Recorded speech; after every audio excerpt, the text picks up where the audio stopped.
Thailand, a military patrol makes its way through the remains of a village attacked by communist forces. This settlement was hit by raiders from nearby Cambodia. Khmer Rouge attackers slipped over the border at night, sprayed defenseless Thai men, women and children with machine gun fire and put their homes to the torch.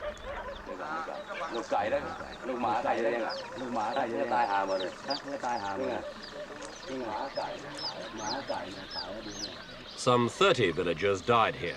Some attackers used automatic weapons, but infants had their throats cut.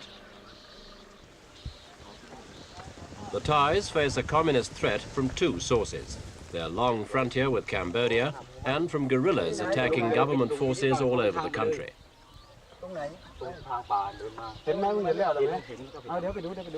A series of raids like this have led to fierce clashes between Thai troops and frontier police on the one hand and the Khmer Rouge. Thai forces are also trying to overcome an estimated 3,000 Thai communist guerrillas. The front line of the war is manned by the 100,000 men of the regular army. They're equipped with the latest American arms and trained according to the United States Army Manual. These infantrymen do patrol work and specialize in ambushing the guerrillas.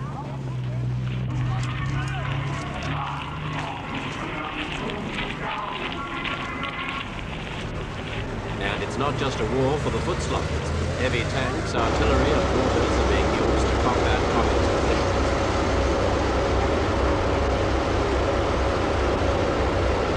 These tanks are ideal weapons when it comes to open warfare against an easily identified enemy.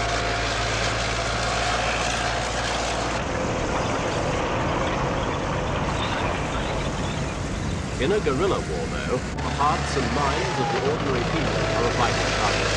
The Thai government's using an ingenious weapon to win them, to counter communist infiltration, particularly in the countryside. It's the village scouts, Thailand's version of the worldwide scout movement. As could be seen from this rally in Bangkok, both young and old, male and female, are encouraged to join. Crown Prince Vajiralongkorn was presenting banners and portraits of the king to representatives of newly formed village scout troops. And the number of people at the rally showed the size of the movement. It's grown to 1.5 million members in the 5 years since it was founded, and officials say 90,000 people are joining every month.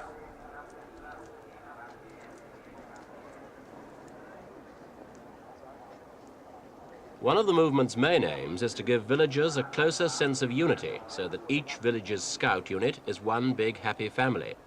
They are taught to have a sense of responsibility towards their fellow citizens, especially King Bhumifol Adulyadej. The village scouts taught to look out for signs of communist infiltration, which they should report to the authorities.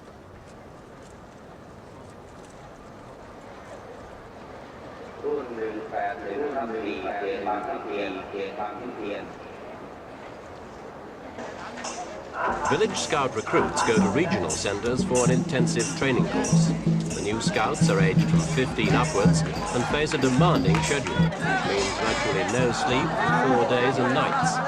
The actual subjects they learn tend to be traditional worldwide scout ones. It's a non-stop round of learning skills. Distinguishing between different smells, for instance, helps develop their abilities to track. An alert nose can identify a communist guerrilla campfire and stockpiles of food, or even arms and explosives. These were the sort of techniques taught by the World Scout Movement's founder, Baden Powell, to his boys during the Boer War siege of Mafeking.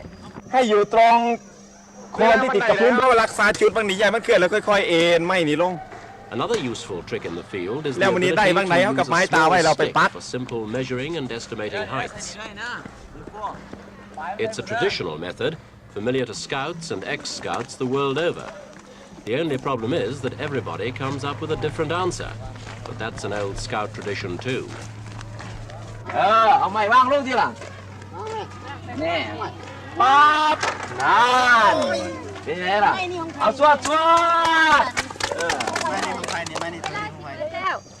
Almost as well worn is this simple way of expanding the memory and powers of observation.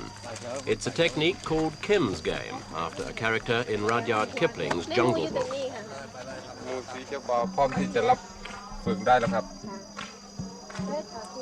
All the onlookers have to do is remember as many as possible of the objects tied to a piece of string. Every time they do it, they'll remember more of them. For Thai village scouts, it's a useful way of remembering any of the little details they may want to pass on to the authorities.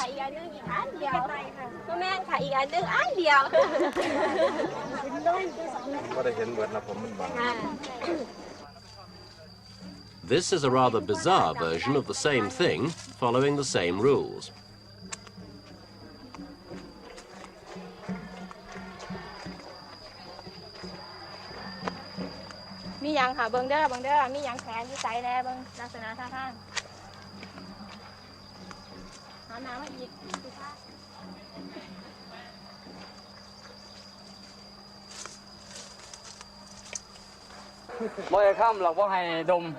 But there's a more serious side to the training. These pupils are learning to listen and identify different sounds through a wall. Traditional scout training may be, but the worldwide movement doesn't like getting involved in anything that some people would see as having political overtones. Although they wear the universal uniform neckerchief after training and use an emblem very like the scout crest, Thai village scouts are not accepted as part of the international organization. The National Scouting Council of Thailand recognized them after being recommended to do so by the king. 20-year-old Sombat Chantani said she was enjoying the training and couldn't wait to get back to her family's village farm to look for clues to report to the police.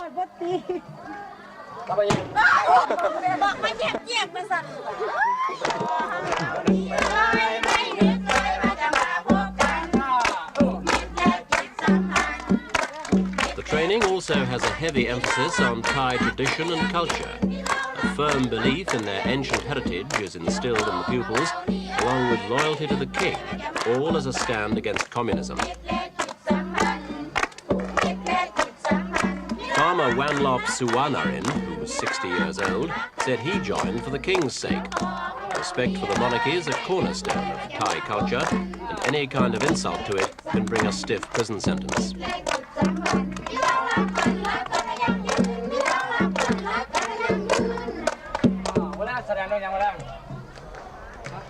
Everything looks peaceful enough at that training center, but communist guerrillas are spread all over Thailand. Scores of soldiers and policemen have been killed or maimed by their bullets, bombs and booby traps. And though the village scouts stress that they're independent of the government and look after their own finances, trainees do get free protection from the army. Officials stress that the scouts aren't armed and don't get any military training. So soldiers with automatic rifles keep a discreet eye on security. This training course ended with a proud moment for the 400 people in the intake, the passing out parade. Wanlop Suwanarin proudly received his neckerchief in a ceremony at which the trainees became fully fledged village scouts. The new members are given a pep talk by a senior official who tells them to be vigilant against the communist threat. Then they take an oath of loyalty to the movement, the monarchy and Thailand.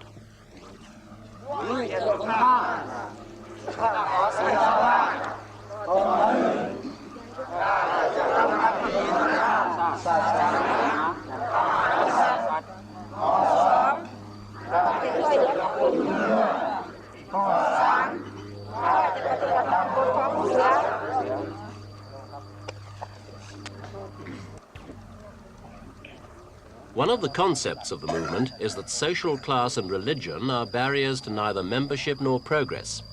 Village scouts can be anything from wealthy businessmen to humble peasants. Some are Buddhists, others Hindus, Muslims or Christians.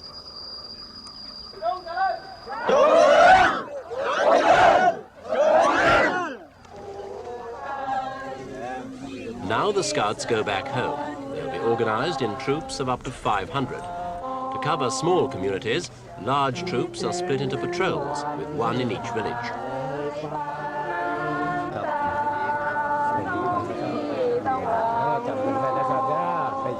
The The new scouts get the best wishes of the security forces before they go back to their villages. There they'll be divided into groups dealing with public security, agricultural development, education, religion, public health and disaster relief. Most members devote at least one evening a week to the movement, ever mindful of their duty to the king.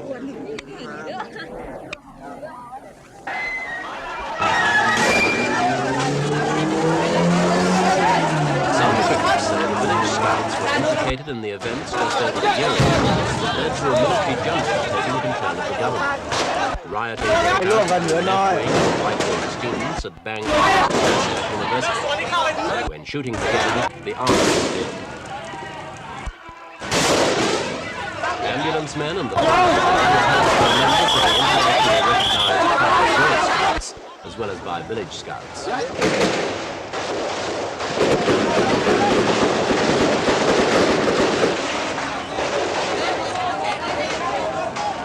Scores of people were wounded and 46 died.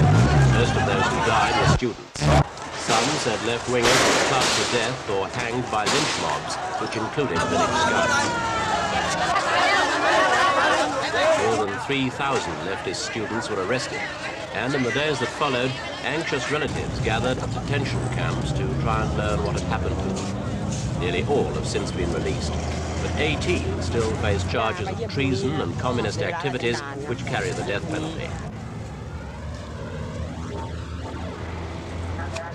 Last year's coup ended 3 years' rule by elected politicians after the downfall of a previous military junta. The result was a civilian prime minister with a predominantly military cabinet, who recently dismissed him for apparently refusing to take their orders. These village scouts were still near the campus 2 days after last year's violence. Their relationship with troops of the new junta wasn't clear. Some village scout leaders near Bangkok were reported as saying they had taken members to the campus so they could protect the monarchy from communist students. But officials of the movement stressed they had only been helping ambulance men and the fire brigade.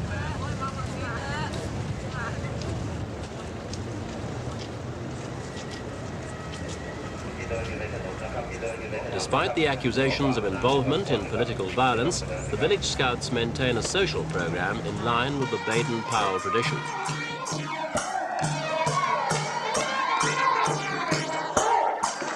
A leader who took his scouts to the Bangkok campus was later in charge of this campfire party.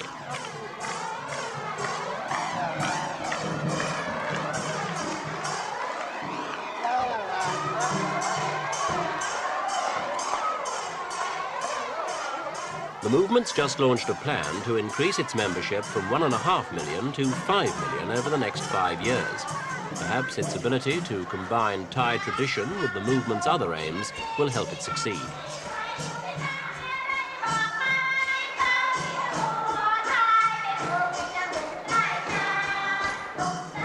But the communist threat still remains on the domestic front from guerrillas and on the Cambodian border. Buddhist priests recently performed funeral services for 30 villagers shot or stabbed to death by Khmer Rouge forces who'd attacked across the border. In fact, the communist offensive's been stepped up on both fronts recently.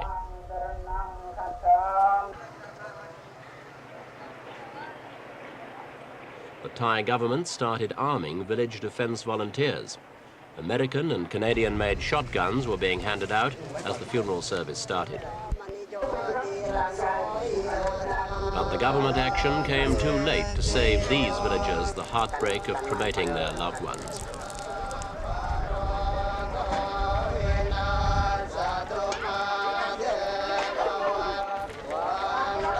There are also casualties in Thailand's war against communism.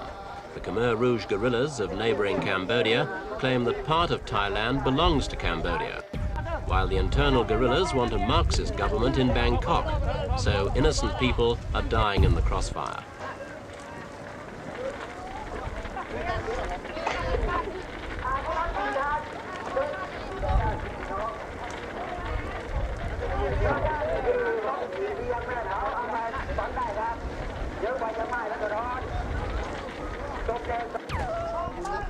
This woman had her head shaved as a sign of mourning when her husband died in the guerrilla raid.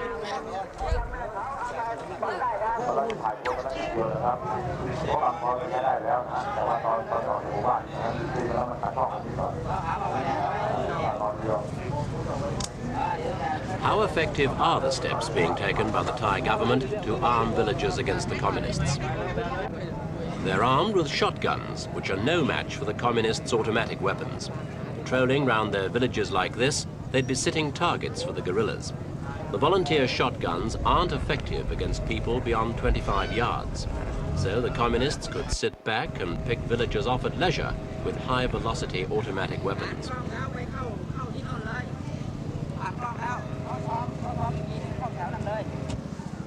Observers say the village defense volunteers are heavily infiltrated by the communists. Maybe that's the reason the government don't give them more effective weapons. They'd only be arming their enemy as well as training him.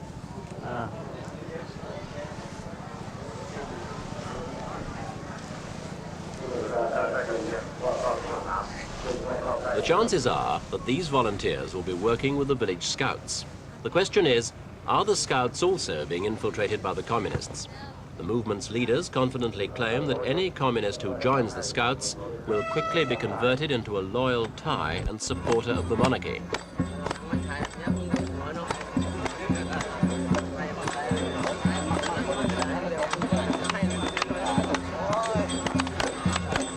The tide of communism has been engulfing much of Southeast Asia in recent years. Only time will tell if the Thai government's philosophy can stem it.